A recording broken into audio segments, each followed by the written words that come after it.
नमस्कार प्रेक्षकांनो, आजच्या एपिसोडमध्ये आपण बघूया. इथे आता भूमी झोपलेली असते, पण अचानकपणे तिच्या स्वप्नात जणू काही बाळ आलेलं असतं आणि त्यामुळे इथे भूमीने बघितलेलं असतं की पारितोष बाळाला घेऊन खाली आता आलेला आहे महाजनांच्या घरी. तेव्हा भूमी झोपेतून जागी होते आणि म्हणत असते की बाळ आले, खाली बाळ आले. तेव्हा इथे आकाशसुद्धा उठून बसतो आणि म्हणत असतो की भूमी, काय झालं? तू अचानक अशी उठलीस का? स्वप्न बघितलंस का तू? तेव्हा भूमी म्हणत असते, नाही आकाश, अरे बाळ आले ना खाली. पारितोष बाळाला घेऊन आलाय. कदाचित त्याला भूक लागली असेल ना, म्हणूनच तो बाळाला घेऊन आला असेल. तेव्हा इकडे आकाश म्हणतो, भूमी, अगं एवढ्या रात्री पारितोष बाळाला का घेऊन येईल? कुणी आलेलं नाहीये, तुला भास झाला असेल. तेव्हा भूमी म्हणते, नाही आकाश, अरे खाली बाळ आलंय.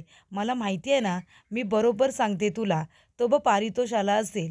तेव्हा इथे भूमी धावत पळत आता खाली येते. हॉलमध्ये सगळीकडे बघते तर तिला कुणीही दिसत नाही. तेव्हा आकाश म्हणत असतो, भूमी, अगं कोण आहे इकडे? तेव्हा त्यांचा आवाज ऐकून रागिणीसुद्धा आता बाहेर येते आणि बघत असते. तेव्हा त्यांची ही तिला आता गंमतच वाटत असते. रागिणीमुळे भूमीची ही अवस्था झालेली असते आणि भूमीची अवस्था बघून रागिणीला तर हसायला येत असतं. पण प्रेक्षकांनो, इथे भूमीला खूप त्रास होत असतो. भूमीला बाळाची आठवण येत असते. ती म्हणत असते की आकाश, अरे मला खरंच असं वाटलं की पारितोष बाळाला इथे घेऊन आला असेल. बाळाला भूक लागली असेल ना रे. म्हणजे बघ ना, बाळाला मी सकाळ संध्याकाळ 2 वेळा तिला दूध पाजत होते, पण आता बाळाला दूध कोण देणार? हे बघ, बाळाची खूपच जास्त इथे आता गैरसोय होईल. बाळाला भूक लागली असेल रे. आपण जाऊया का तिथे? मी बाळाला जाऊन दूध पाजते. तेव्हा आकाश म्हणत असतो, भूमी, तू विसरलीस का आपण काय बोललोय तिथे? त्यांनी आपल्याला सांगितले की बाळाबरोबर कुठलेही संबंध ठेवायचे नाही. त्यांनी आपल्याबरोबर संबंध तोडलेत. अमोली तुला काय काय बोलले, तू विसरलीस का? चोरीचा आळ घेतला तुझ्यावरती, बाळाला किडनॅप केल्याचा आरोप केलाय आणि तरीसुद्धा तुला तिथे जायचं आहे. हे बघ, आपण तिथे नाही जाऊ शकत आणि मी शब्द दिलाय त्यांना की आम्ही तिथे येणार नाही म्हणून. तेव्हा भूमी म्हणते, जाऊ दे ना. अरे शब्द काय पाळायचा? बाळाच्या भुकेपेक्षा आपला शब्द महत्त्वाचा आहे का? जाऊया. मी प्रत्येक अपमान सहन करेन, पण मी बाळाला दूध पाजेन. तेव्हा आकाश म्हणतो, ठीक आहे भूमी, तुला तिथे जायचं आहे ना, चल मी तुला घेऊन जातो. तेव्हा इथे आकाश भूमीला घेऊन पारितोषच्या घराबाहेर आलेला असतो. तेव्हा इथे भूमी धावत पळत आता जाणार. तेवढ्यातच आकाश म्हणतो, 1 मिनिट भूमी थांब. तेव्हा इथे भूमी थांबते. आकाश म्हणत असतो की भूमी, तुला पारितोषच्या घरी यायचं होतं ना, बाळाला भेटायला, बाळाला दूध पाजायला. मी तुला इथे त्याच्या घराच्या बाहेर घेऊन सुद्धा आलोय. पण आधी तुला एक गोष्ट माझी ऐकावी लागेल. आतमध्ये गेल्यानंतर इथे आता अमोली तुझ्यावरती परत एकदा आरोप करेल, जसे तिने दुपारी केले. ती काय म्हणेल तुला की तू बाळाला किडनॅप करायला आलीस. तू बाळाला तिच्यापासून दूर करण्यासाठी तिथे सातत्याने जातेस. बाळाला तिच्यापासून हिरवण्यासाठी तू हे सगळे प्रयत्न करतेस, बरोबर की नाही? त्यानंतर मी तिला जो शब्द दिला होता की भूमी पुन्हा इथे बाळाला भेटायला कधीच येणार नाही, त्यामुळे इथे माझीसुद्धा लाज जाईल, बरोबर की नाही? माझीसुद्धा खिल्ली उडेल की नाही? मी सुद्धा तिथे खलजी होईन, कारण मी दिलेला शब्द पूर्ण करू शकलो नाही म्हणून. तरीसुद्धा माझा अपमान झाला ना, मी तुझ्यासाठी सगळं सहन करेन. तुझ्यावरती जे आरोप होतील ते तू सहन करशील. तरीसुद्धा आपण इथे आलोय कशाला? बाळाच्या काळजीपोटी.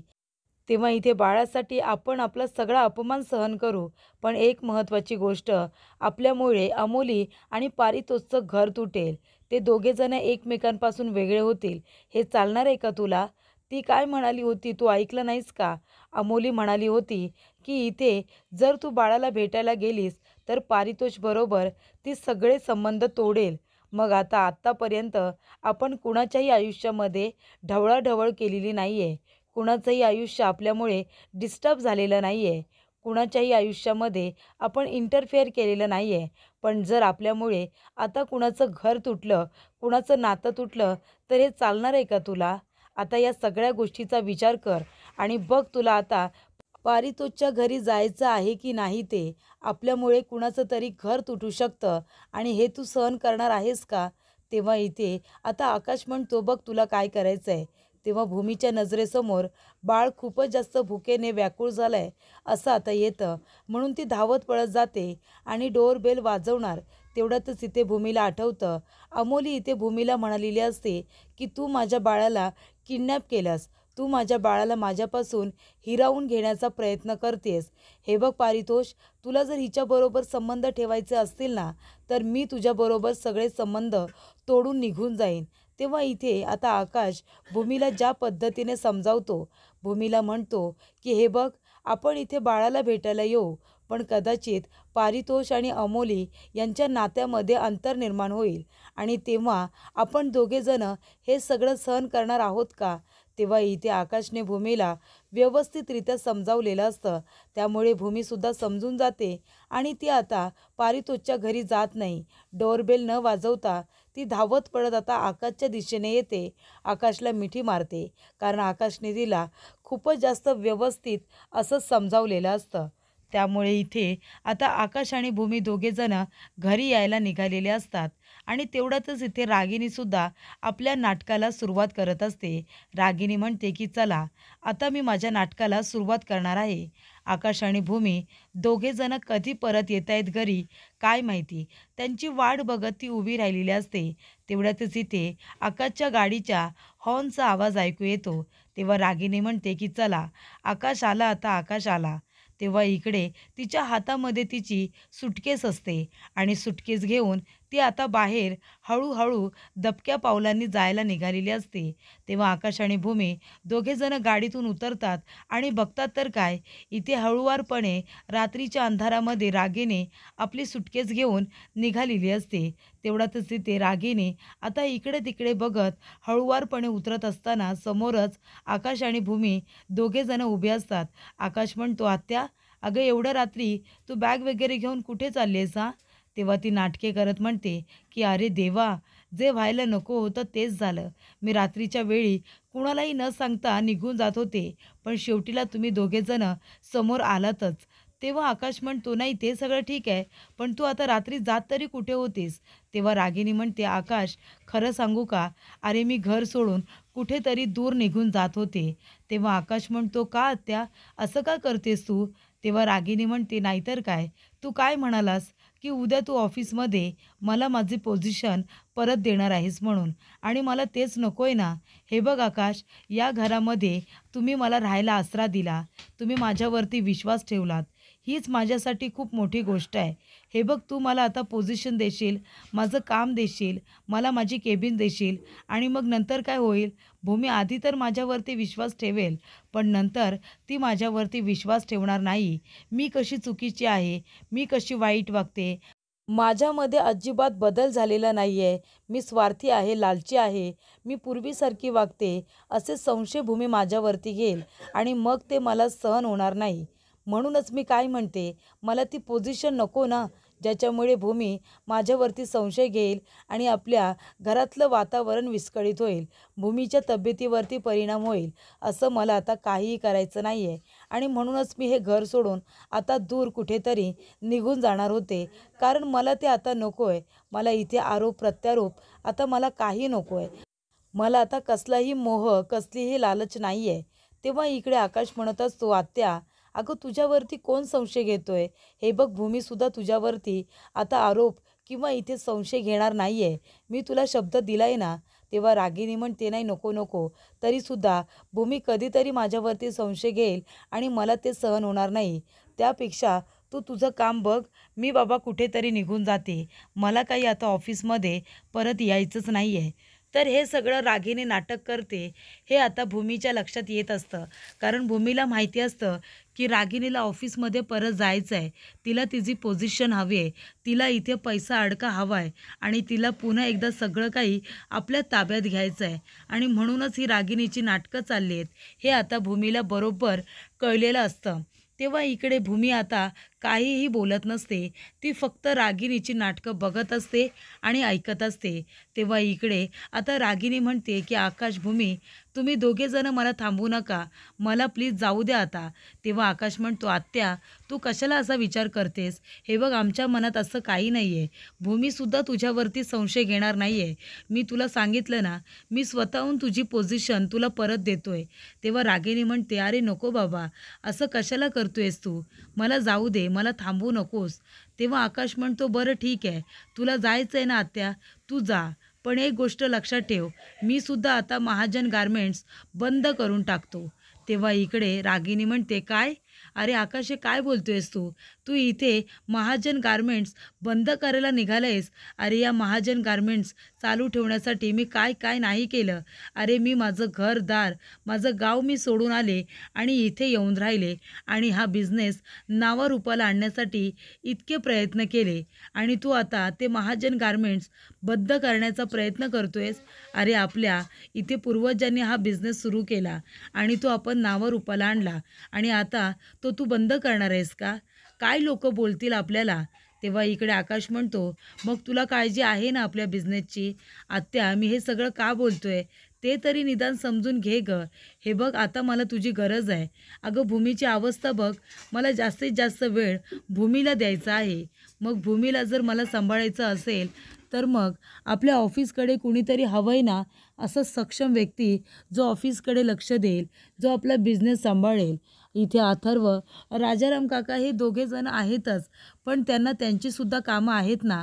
आणि तुलासुद्धा आता माझं काम सांभाळायचं आहे, तू नाही म्हणू नकोस. तेव्हा इथे रागिनी म्हणते, ठीक आहे, आता तू इतका आग्रह करतोयस तर मी तरी कशाला नाही म्हणू. आता तू काही माझ्यासमोर पर्याय ठेवला आहेस का? ठीक आहे, तू आता म्हणतोयस तर मी ऑफिसला जाईन. त्यानंतर प्रेक्षकांनो, इकडे आता कुणीतरी इथे महाजन बंगल्यावरती नजर ठेवून आहे असं वाटत असतं. कुणीतरी इकडून तिकडून लपून छपून त्यांच्याकडे बघतंय, त्यांच्यावरती नजर ठेवतंय असं आता बघितल्यानंतर वाटत असतं. तेव्हा आजी म्हणत असते की चला आपण मंदिरामध्ये जाऊया. मी गुरुजींना विचारते की नक्की माझ्या मुलांना कुणाची दृष्ट लागली, काय चाललंय, आपण एखादी पूजा वगैरे केली पाहिजे का? म्हणजे इथे तुमची दृष्ट वगैरे काढली पाहिजे, हवन करायला पाहिजे घरामध्ये सुख आणि शांतीसाठी, असं आजी म्हणत असतात. तेव्हा मी जाते, गुरुजींना भेटते आणि सगळं काही त्यांना विचारून घेते. तेव्हा इकडे आकाश म्हणतो, ठीक आहे आजी, आधी आपण आता इथे मंदिरामध्ये जाऊया आणि तिथून मी आणि भूमी आम्ही दोघे कुठेतरी बाहेर फिरायला जाणार आहोत. म्हणजे जुन्या आठवणींना उजाळा देणार आहोत. ज्या ठिकाणी आम्ही आधी फिरायला जायचो त्या ठिकाणी मी भूमीला घेऊन जाणार आहे. तेव्हा आजी म्हणते, ठीक आहे, भूमीला तू घेऊन जा, म्हणजे तिलासुद्धा बरं वाटेल. त्यानंतर प्रेक्षकांनो, इथे आजी गाडीमध्ये बसतात. आकाश आणि भूमी गाडीमध्ये बसायला जाणार तेवढ्यातच भूमीचं लक्ष गेटकडे जातं. गेटच्या दिशेने कुणीतरी लपून बसलं असं तिला दिसतं. तेव्हा इकडे भूमी आता त्या गाडीच्या दिशेने न जाता ती सरळ आता गेटच्या दिशेने जाते. तिथे नक्की कोण आहे हे तिला बघायचं असतं. तेव्हा भूमी आता पुढे जात असताना आकाश म्हणतो, भूमी काय झालं, कुठे जातेस तू? तेव्हा भूमीच्या समोरून कोणतरी झटकन निघून गेल्यासारखं तिला दिसलं आणि त्या व्यक्तीचा चेहरा पूर्णपणे इथे कपड्याने कव्हर केलेला होता आणि तो माणूस आता लगेचच भूमीच्या समोरून निघून जातो. तेव्हा भूमी म्हणते, कोण आहे तिकडे, कोण आहे? तेव्हा आकाश येतो आणि म्हणतो, भूमी काय झालं, कोण आहे तिकडे? तेव्हा भूमी म्हणते, आकाश, अरे आत्ताच इथून कुणीतरी सटकलं रे, कुणीतरी निघून गेलं. तेव्हा आकाश म्हणतो, भूमी, अगं कोणीच नाही आहे इकडे, तुला भास झाला का? तेव्हा भूमी म्हणते, आकाश, मला कसा काय भास होईल? अरे मी माझ्या डोळ्याने बघितलं, इथून आता कुणीतरी पटकन निघून गेलं. सारखे सारखे काय म्हणतोस की तुला भास झाला असेल? मी खरोखर बघितलं कुणाला तरी. तेव्हा आकाश म्हणतो, बरं बरं ठीक आहे, मी आहे ना वॉचमॅनला सांगतो. वॉचमन पण आता इथे नाही आहे, मी सांगतो इथे त्या व्यक्तीवरती नजर ठेवायला.